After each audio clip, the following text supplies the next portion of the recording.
L'approche principale, c'est de mettre en valeur ce joyau qu'est la Grand Place. Et donc il y a un nombre de sculptures, d'éléments architecturaux tellement magnifiques qu'en fait avec la lumière, on ne peut que les révéler. Ça sera la première fois que tous les bâtiments seront éclairés.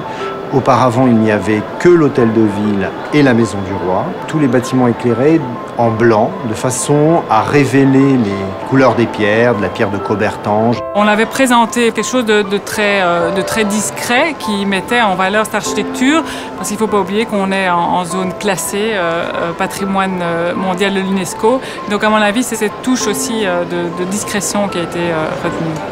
On module la lumière, on la sculpte, c'est-à-dire on la met où on veut. Servir l'architecture par la lumière, donc la technicité du LED, mais en même temps être petit. Aujourd'hui, la plupart des villes travaillent principalement avec la couleur et je crois que défendre une scénographie de blanc, c'est une originalité en plus. Et puis effectivement, on peut après utiliser toutes les couleurs de la palette du matériel. C'est magnifique, ça nous fait rêver avec les lumières. It's marvelous. I can't believe that maybe it's possible to make these effects. Tout était en LED, alors pour plusieurs raisons. D'abord, effectivement, pour des raisons de consommation. On va éclairer 27 bâtiments avec la même énergie quand on n'en a éclairé que 2.